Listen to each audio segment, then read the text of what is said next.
Welcome to the Irish Podcast. Today's episode is a very special bonus episode with my once boss and now friend, Brendan Savage.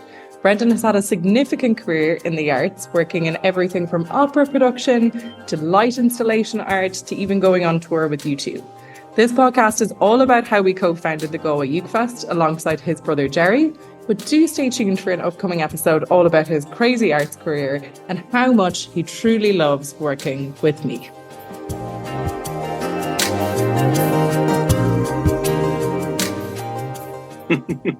Well, hello, Brandon.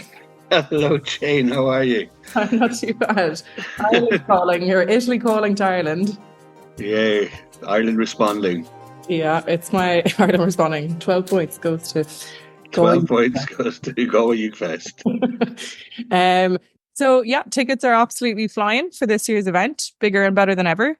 And it seems to be steadily growing. So this podcast, we're just going to talk about how we started this crazy festival and how people are somehow still attending and it's growing, and what Brendan's role is in all of the madness that comes with running a ukulele festival. Oh, bring it on. I'd like to know the answer to these questions too. So can you tell us, we will be doing like a whole podcast on Brendan's crazy career, but can you just give us a little bit about your background and how you got into becoming a festival director with Uke Fest? Sure. I had a very interesting relationship with education, school and all that, and it didn't quite sit with me entirely very well. And I just saw another world, one that was full of wonder and arts and creativity and all of that. And at the first opportunity, I dived into that with a company called Machness here in Galway, which was a company full of people who had no idea what they were doing, but that weren't going to let that get in the way. And we created some big, spectacular work, and that just kind of set me off on a path. It was just the best launching pads really for anybody, even though, because nobody actually knew anything about what we were doing or how we were doing it. When I did actually leave and go and work abroad, I had to really unlearn everything that I'd learned there, because we made it up, and there are actually proper ways of doing things. So I found out. But it was a great starting place, and that started me off, and I moved from there into, I stayed in theatre, I've stayed in the arts my whole time, working in receiving house theatres in Scotland, set construction in London, touring all over the place, touring with Machness, like you mentioned. We did a U2 tour, did North, South America, all over Europe, all over everywhere. Just really lucky, to have these opportunities. And then I've stayed with it, and I've kind of carved out this really weird kind of place, in the arts, which kind of covers a whole lot. Like you said, I really don't know what I'm going to be doing next, because there's so many different things kind of going on that I ended up being involved in. Like you said, like with snow sculpture, light art in the desert, and everything in between, opera, and ultimately, of course, a ukulele festival. Yeah, so it's all led to this. All roads, my whole life, has led to being a director of a ukulele festival. Our article just got released this week in World of Ukes magazine, and I think you called yourself the lesser ukulele brother. I am, and that is the truth. I am the lesser ukulele brother, something I have to live with. The festival was founded initially by myself and my brother Gerry, who is a ukulele player and a ukulele aficionado, and he is the basic engine of the whole festival. It all started because of his enthusiasm, and he got me, and then I got you, and then we all got together and we made this festival happen. But the festival was taken off, and we went into a radio station, and which I'd been many times promoting many events that I created, and we were introduced to the Ukulele Brothers, and I was, oh my God, I'm a ukulele brother, but I'm not a ukulele brother. I don't play the ukulele, so I will now forever be known as one of the ukulele brothers, but the one who doesn't play the ukulele. I'm kind of like the worst Marx brother, the unfunny Marx brother. I don't know what it is, but yes, I am the lesser ukulele brother. I do believe I remember one night in the office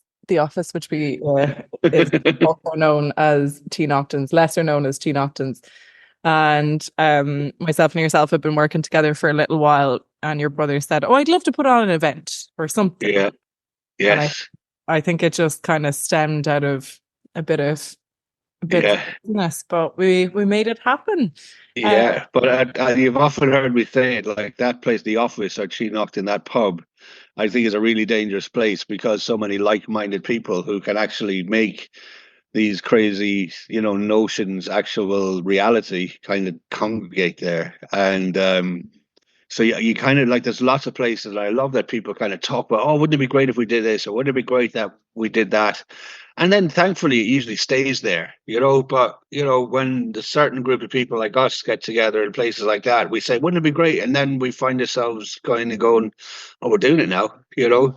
And sometimes you kind of wonder to yourself, if I just kept my mouth shut, we wouldn't be here now with hundreds of people showing up and expecting it to be entertained. we'll talk about that initial first year, because obviously when you set up a festival for the first time, you're not sure what exactly to do. And our first year we did struggle, and we did, we made some wrong Yeah, choices. yeah. The start of any endeavor. I mean, it's like we learned from our mistakes, and we learned so much. We learned millions of things. We didn't really know, even though we had a very successful kind of Gerry had a very successful kind of weekly group of people coming together just to play and hang out. Um, we didn't really identify the audience, which is really the first thing you got to do. I mean, we together agreed. We thought we were aiming at the young hipsters, who tend to be walking around carrying ukuleles and all that. But that wasn't our demographic at all. That's not who showed up. So that's where our kind of advertising, our marketing, and all of that. And yeah, I just leave all of that with you, Jane. Yes, as our marketeer. Oh No, my God. all of us thought that's where we were going, and we were wrong. Yeah, our I think demographic is completely different. the And first year, I mean, we were just in one venue. We didn't, yes, apart from like some workshops and stuff in the morning yeah, time. And people like a change up over the weekend. They don't want to be in the yes, same place all the time. And then the other thing that because, I think we're both kind of night owls, and we were like, oh, sure, of course people want to listen to ukulele until after midnight. yeah. And that's maybe not the case. I think they want to play along well into the night. Yes, they want to hang around together during the night, but ukulele players are people who want to play. They don't want to sit and look. They want to be part of it, and that was like the biggest wow lesson that we learned is like these people are we have concerts and they love to come along and see like seasoned musicians and people who can show different styles and do different things, and we've been really good at getting the different kind of everything from opera down to Faithless being played, Insomnia by Faithless played on a ukulele, and Yeah, everything in between. ukulele Simon was amazing last year, I have to say. Absolutely incredible. So they're happy to go and see that and be amazed and entertained by that. But what they really want to do is just all get into a big room or out in the street or wherever it is and all just play along together.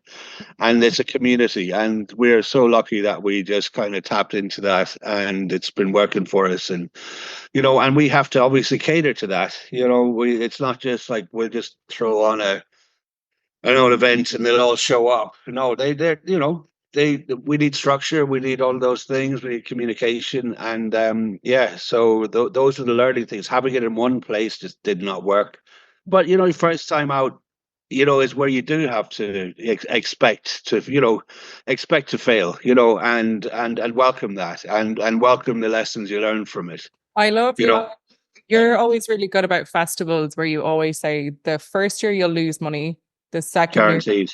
break even if you're lucky, and Yeah, the third is like when you might turn a tiny profit. And I yeah, think yeah. And I think we're bang on schedule with this one. We're into a fifth year. We're not making a huge amount of money. We're not going to. It's never going to be like that. In that scale, it's never going to become the new electric picnic. But it's always go.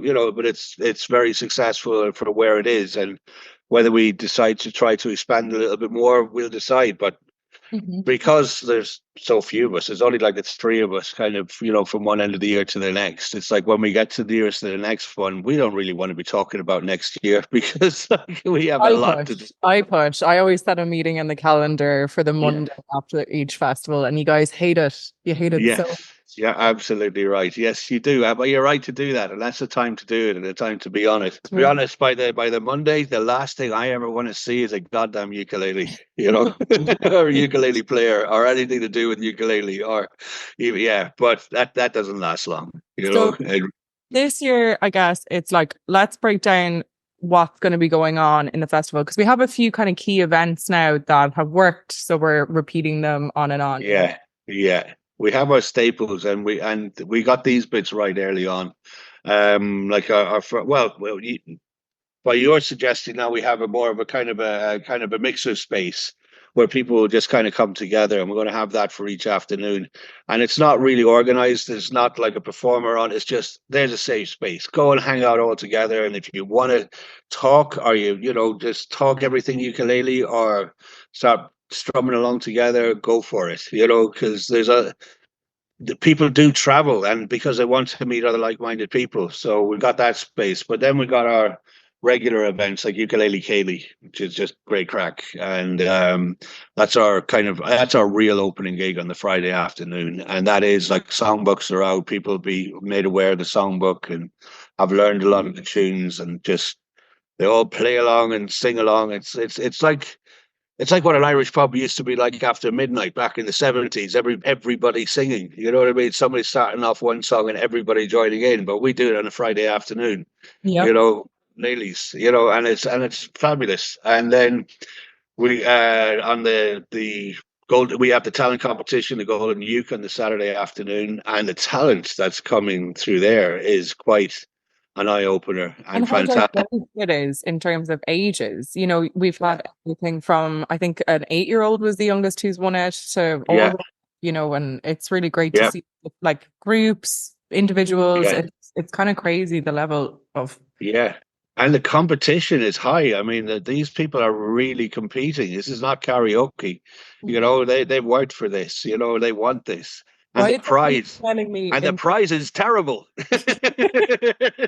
I had somebody email me in September asking could they sign up for the Golden Uke? Like, do you know how Yeah. many months out in advance? It's crazy. But yeah, let's as a little bit of a funny tangent, let's talk about how brilliant the prize is. Oh, the Golden Uke is exactly what it says on the tin. The Golden Uke is a golden ukulele. You Yeah. had one job, Brendan. I You had had one one job, job, and I and I tell you had to what, help you and buy it's that well, ukulele. yeah, so I think I spent €10 on a ukulele, and probably about another €8 on a can of spray You didn't paint. spend anything. I went and got them for you and then You bought. went and got them. Yeah. Great, brilliant. Okay, it's good to see yeah, great hierarchy. That's exactly how it should be. Yes, I was too busy to be doing these things. But I did create the golden ukulele. Yes, as in I sprayed it gold about 15 minutes before the competition started. It was still So it so. was still wonderfully sticky when we handed it to the first winner. And I think I did such a great paint job on it. It's probably still sticky. Yeah. God, so Yeah. shocked So the that goal it was it's that. look, people want to win. There's something right. Yeah. They Yeah. don't want to hang on to it. You know. That's No. lovely. People do give it back every year, and say it's okay, yeah, somebody else can win it next time. So So if it was a proper golden ukulele, we'd probably never get it back, So you get to win the golden uke, sign it, and then it's passed on to the next year. So yeah. it's the bragging rights, it's the title, to be the golden uke winner. Who cares about, Britain's Got Talent or any of that? If Mhm. you are the golden uke winner, there you go. That's kudos. You're on the rise to fame then. That's it, yeah. Um Meteoric rise. I just want to touch on as well. So we've mentioned our Friday ukulele Kaylee, our Saturday Golden Uke, and then Sunday, let's mention our favorite event. Our favorite event is the one where we know we have to do nothing. And that Closing the closing closing. pop-up gig in Yeah. Nocton. It is in Noctons where they very generously give us the use of the bar.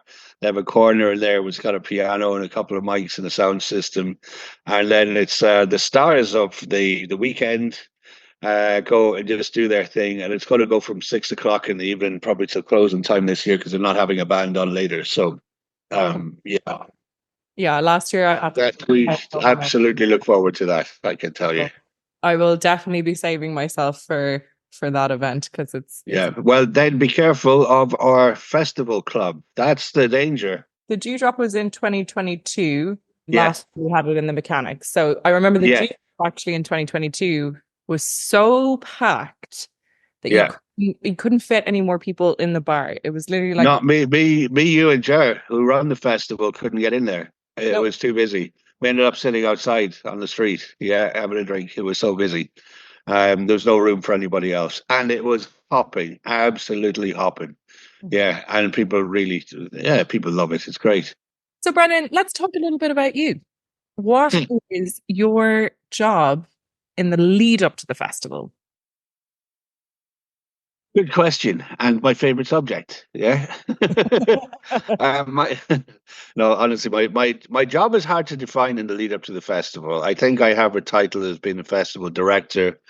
Um, Between the three of us, I think we have very, very distinct kind of areas that we look after. You are all things marketing and also contributing to, when we all get together and have our meetings. I think it's everything is agreed by the three of us, before we go. And that's like whether it be the accents on the venues, how we go about things, our strategies, and all that. They're definitely agreed by all three of us. So I think, well, Gerry is obviously I would consider him to be the artistic director. He chooses the acts, he chooses the music and all of that. My job, I think Gerry describes it as I kind of try to keep things from running away, because it's easy to get excited about doing things. And I think, in a way I would call, I'm maybe the killjoy of stuff. I'm like, no, let's not do that. Let's just keep this under control. Let's try to stay where we are. Let's sell tickets, and be very, very, very practical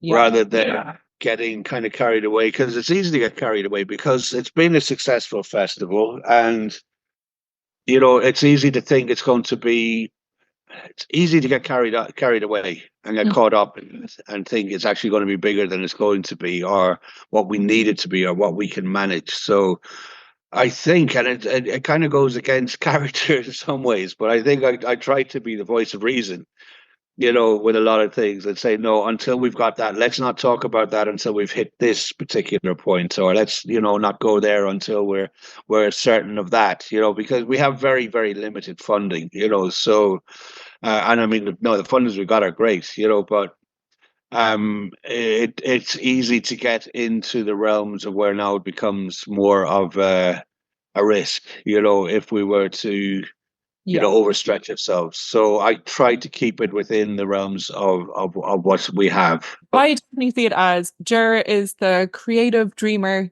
who, Yes. wants to check out all the artists, and he's the really involved ukulele lover. Yeah. I'm, marketing, ticketing, the kind of admin Romish. And then you're very much like the risk assessor. Is this actually going to work? I don't think that's going to work. Or yes, that definitely might work. Let's try it. I think you're very like, you're able to, stop Jer running away from the bigger ideas at times. Yeah. And Which is difficult because, like, I'd like to run down those roads too, because I get it. I get where the enthusiasm is. yeah, but I Yeah. think we all work really well together. Like it's great if we're ever doing a funding application or a sponsorship document or anything Yeah. like everyone pitches in and Yeah. everyone puts it out. But then you have a much larger job in the like real run up to the festival, which is you kind of are like the production manager as well. Yeah. You know, Yeah. Yeah. I all take the over all time. of the production schedule, the times, the sound checks and contacts with people, and make sure as everybody is where they're supposed to be and when they're supposed to be, the march, all of the other moving parts, and there's quite a few. So it's a busy few days. It really is, but it's enjoyable because The one thing I do think is funny is like I refer to, a group of ukulele players as a faff of ukulele players Yeah. because, they don't move as efficiently as a group, let's say, because they have a lot of stuff, they've usually got a music stand, they've got a bag, they've got, the ukulele, they have some music and, there's a whole lot. So nothing happens very fast with a group of ukulele players, but when it does, or when they get there, it's great. So you just have to like take the breath and go, okay, Mhm. this is not like a marching band. This is not like, like a super together, like, rock and roll organization, and all that. So we just got to give it a little bit more time and I give think people this comfort. the complete opposite to rock and roll, where a ukulele player, they'll they'll always come an hour early and then they'll finish late as well. Do you know, it's Yes, we always have to count in that buffer time because yes, we had a launch last year at maybe like 5 p.m. and people were turning up at 4, yeah, which is yeah. crazy. Usually Yeah, they show up at 4 o'clock and they start playing. It's just like, you know, stop. We have entertainment. We have entertainment lined up. Stop nothing. They're all out and they're all playing. And that's what they're doing. That's how it goes. so in terms of then your job, like just to mention as well, my job like in the lead up to the festival, my job starts in July. As soon as the festival finishes, Yeah, that's my job starts taking over. But we're coming into the week of the festival now, and I'm like, tickets are selling. I just have to yeah, like go around, take a few fun videos, and make sure that the door list gets to people on time. yeah, Whereas like this week now will be hell for leather for you, do you yeah. know? From like Thursday evening, we meet the guys. You know what I mean. Make sure that they're kind of reinstill the need to be where but most of the guys are good enough and experienced enough that they'll be where they need to be, and then but we have also quite unusual. We have really large numbers in some of the groups. I mean, the rugs, it's like, what's that? It could be like 25, 30 people. I don't know exactly how many. Mhm. Ukulele Tuesday, there's like 17 of them. The St. Pat's School, there could be like 25, 30 of them even, So to get them on and off stage, get them sound checked, get them corralled somewhere where they're comfortable and happy, waiting to come on and then having the other people standing by. It's a lot of moving parts. It really is. But it's worked so far, and it's all about communication, communication, communication. So, how do you think the festival has evolved, kind of, we'll say from like year one, year two, up until now? How it's evolved is from year one to where it is now would be pretty unrecognizable. But from year two, we started getting some things right, and we've been just improving on that. I think. And then of course, we had the 2 year hiatus as well, which kind of set us back a bit as well. Kind of took a lot of the impetus kind of out of our trajectory, let's say. But not in year two, when we started realizing who our audience was and started working with that and really working with those people. And then also we've started the outreach stuff. Now we've got the music generation who are firmly on board. We do a co-production on Saturday afternoon, and that's got the we'd say the kids, but they're the youth players. The school group. We've got another group called the Glitzy Girls who've come through. It's two girls. They've come through Music Generation, and then it's headlined by Sarah Brookfield, who is an adult professional musician now, who came through the Music Generation, and that's the kind of the proof of the product, really. She's out there. She's producing beautiful music, and she's going to headline that gig. So we've got that going on. Having things like the festival club, and as you introduce these other, you don't. Sorry, you don't just do marketing and all of that. You obviously put so much more, like the poster, the design. all of that, and the idea of like the gigs, the general play along in the early afternoons, but that's kind of part of the way we work as a team. Everybody has that input, and it's taken on board and respected and much appreciated. It is. Yeah, so I mean, but like with that, and that's we're just constantly looking to what can we do, and what we've done in the last three festivals, I think, is rather than try to expand, it's just to try to do what we do well, and concentrate on getting that better. And when and last year was great. It worked out. We've changed some of the programming timings and stuff to make it easier on ourselves.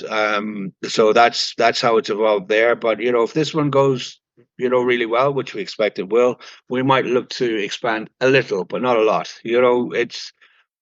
But I think there is probably a plateau there, and we're not a million miles from it. Mm-hmm. So I if think we can, the biggest change that we've also encountered over the last couple of years is having the support from the Latin Quarter. yes, been invaluable. Yeah. Yeah. Absolutely invaluable. The Latin Quarter have been amazing. They've been so supportive over the years. And Jimmy Maguire from T Nocton has got to get a personal mention. He's been so supportive, as he is of so many other arts events that happen around Galway. And we've had support from the music generation, from City Council. We've had a lot of support from a lot of, I suppose, the RTE have put us on their social. Then the venues, the King's Head, the Carol's, and O'Connell's, and IBR. Shout out. Yes, you know what I mean? They all just really look, and they're glad to see us, you know what I mean? And that's the lovely thing, you know what I mean? Because some places it's like, okay, you're just somebody renting or taking over a venue. They're welcoming. They're like, oh, brilliant. Yeah, Uke Fest, you're coming in, you know? And we've had requests from other pubs saying, please send people down, Yep. There was a group went to a pub down the West End last year, and they took it over and just started playing. And the person who runs that pub was like, please send them back, rather than it being like, some places may find it to be an annoyance, but generally we find they're just so welcoming and want us to be there. And that makes it easier, of course. Yeah. Shout out to the G Drop as well. They've always been, Yes. They host the Wednesday. There's like a weekly Wednesday that you're helped organize, and every Wednesday the G Drop is happy to have them in there, and that's the ukulele safe space for the weekend. Yeah. Can you share a success story from the festival, whether it's a particular event that went really well or an artist that you particularly like? Okay, good question. Success story. I think there are several. There's a lot actually of successes because just to see how well things are received. But I suppose the biggest one in in the amount of reaction, I suppose, got to be the flash mob. Which we decided to do is just a bit of fun.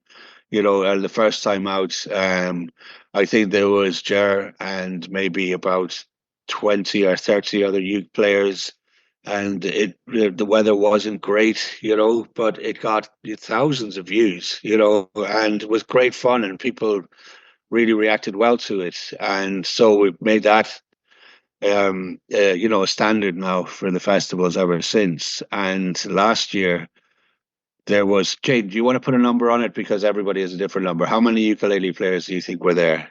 I think it was 200.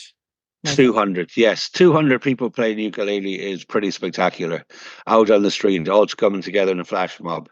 And that took off on one platform alone, got well over 1 million views, and it's been shared on many, many platforms. So I'm getting a little bit of, dare I say, a bit of global recognition for what we do. That is a success, and it's a feel-good thing to see that many people coming together, just to play an upbeat song and to have a bit of fun on the streets.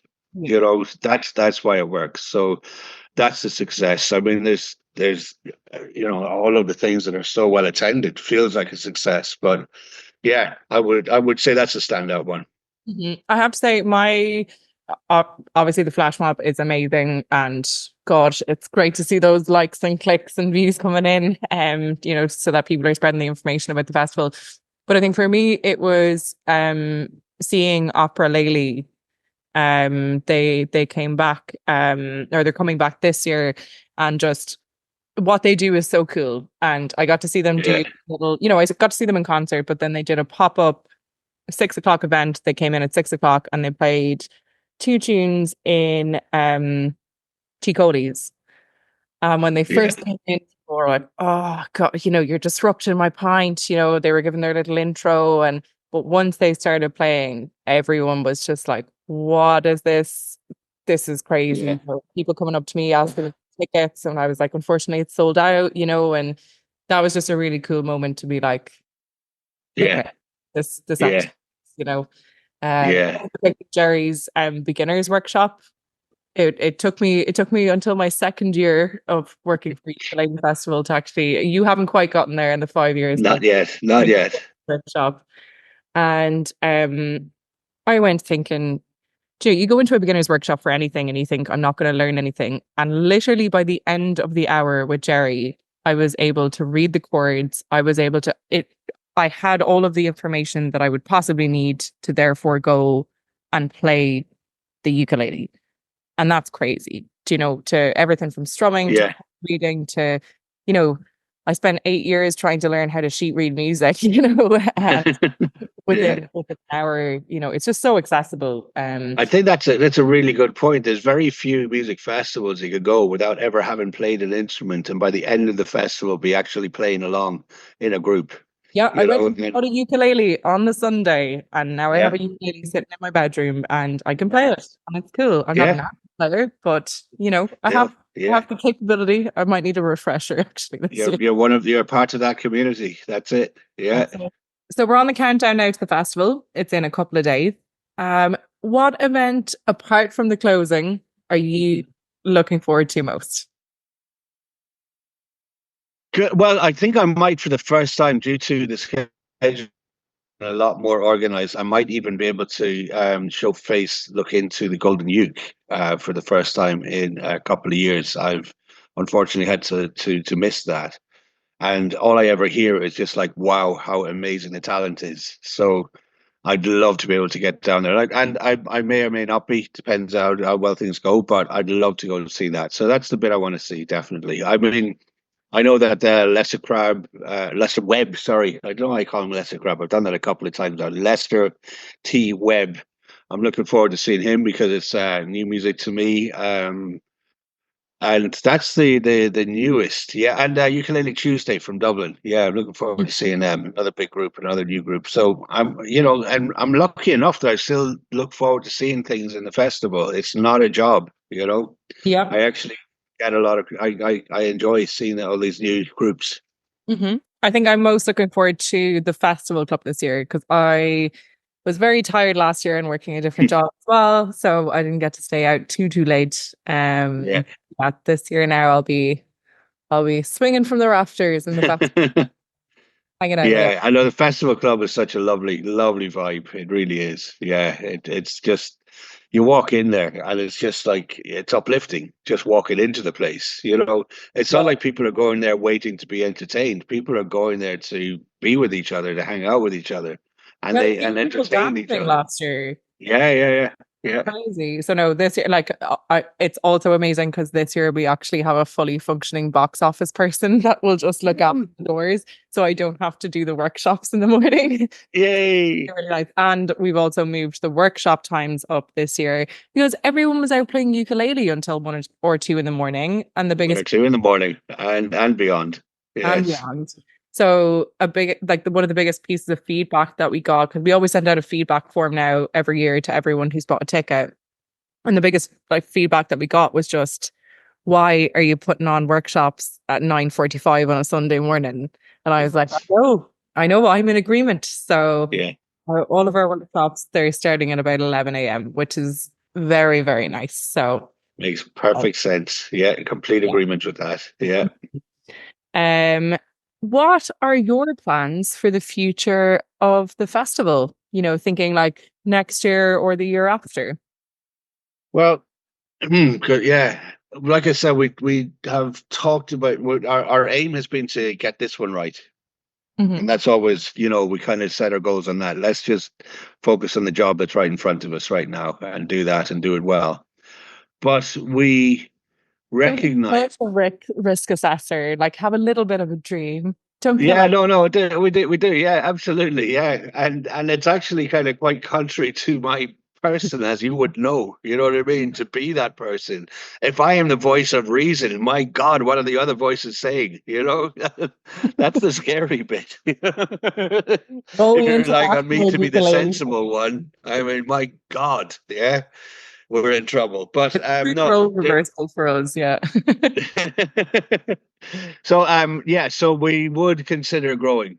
Um, there are, I mean, the whole kind of international kind of circuit of people playing, on the ukulele circuit, is huge, and there are some real stars out there, who have a much bigger draw than where our festival is at the moment, or where we placed it. So I think we might look to expand a bit, maybe expand more across the city. I think, which would be very helpful. And I know that our sponsor Latin Quarter have been very supportive of us doing that. To not feel like we need to stay within that particular area, to spread out more.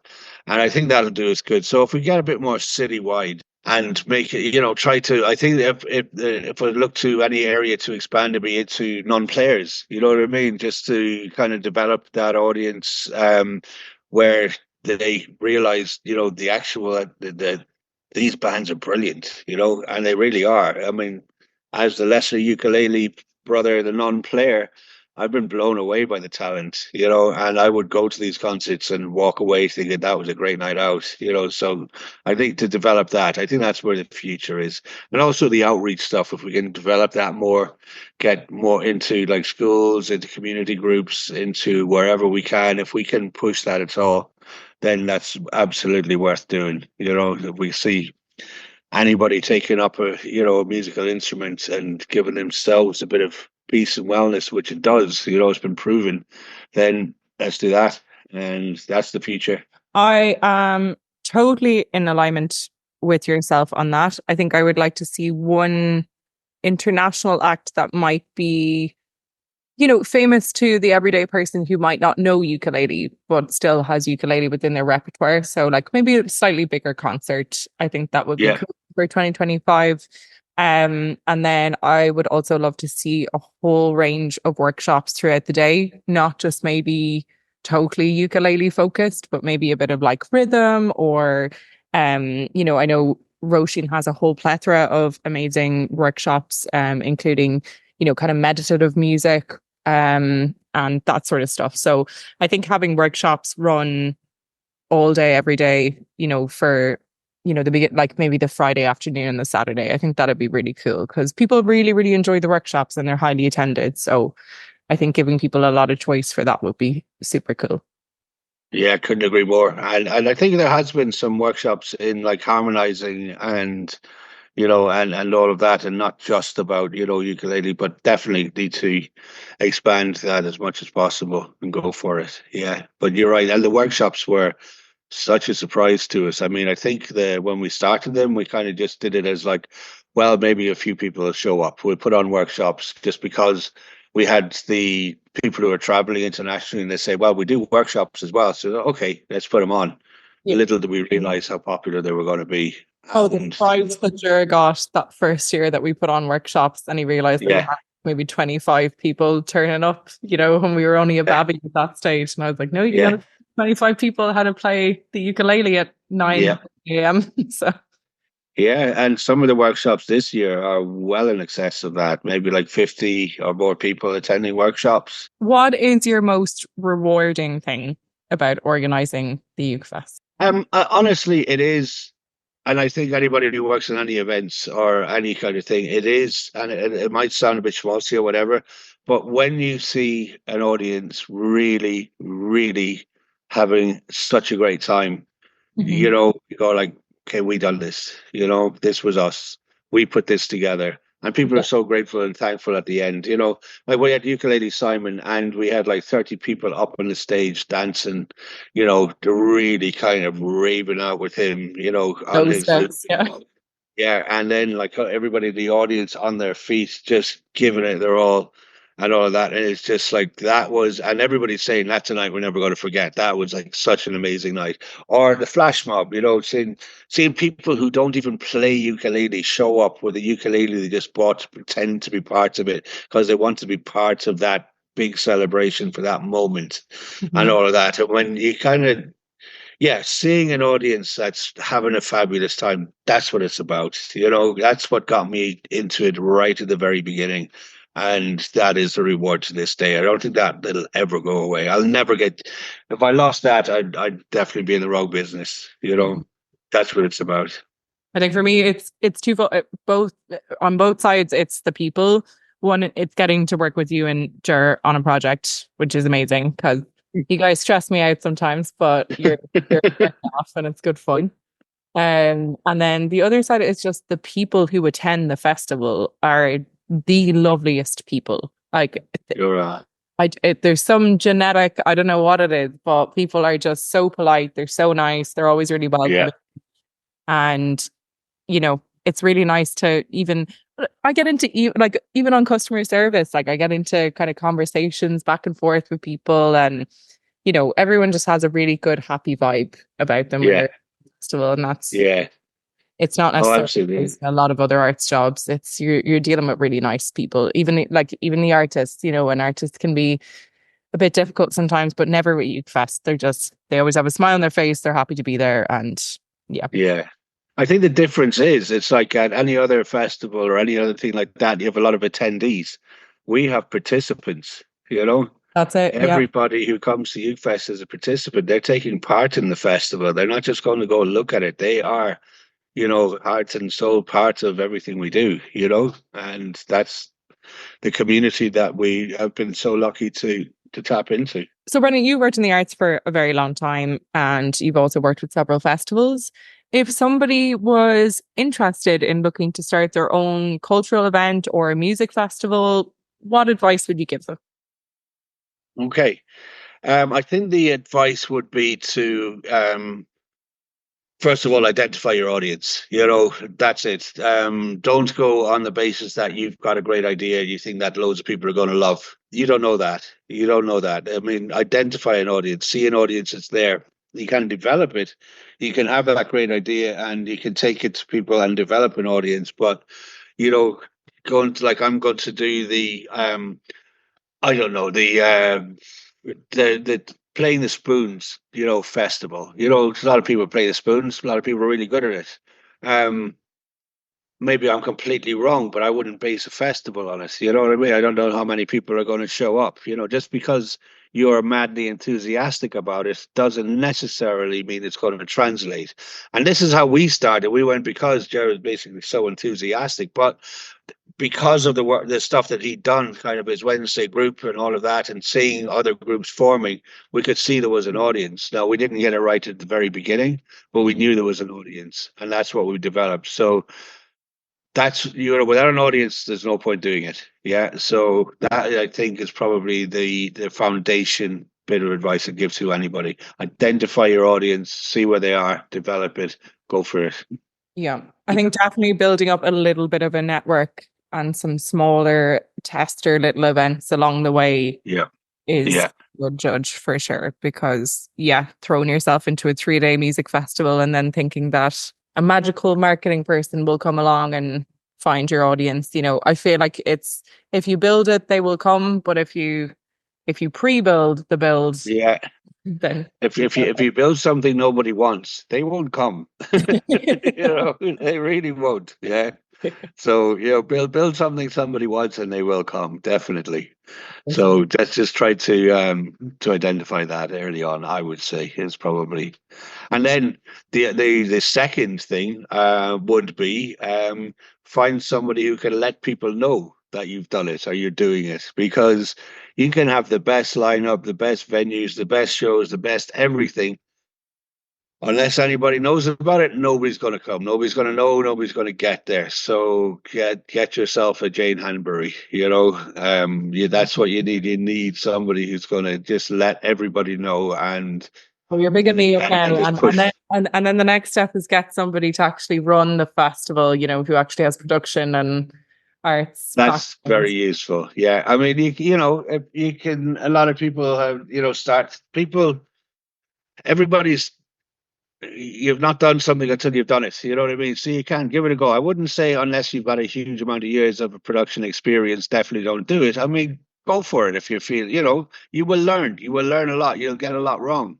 Mhm. You might, what some people might consider to be fail, but it isn't if you can actually take something from that and make it right the next time. And if you can, and that's the one, if you can afford to handle these mistakes. So that's the other thing. Don't put it all into the one pot, give yourself an opportunity to do it again, Yeah, to it's learn sometimes and it's to have very another go. budget, and it's definitely not to think that the ticket sales are going to pay for everything. You They're need that not, yeah, to know some. that's just be very, yeah, don't go on what you think you can make, Mhm.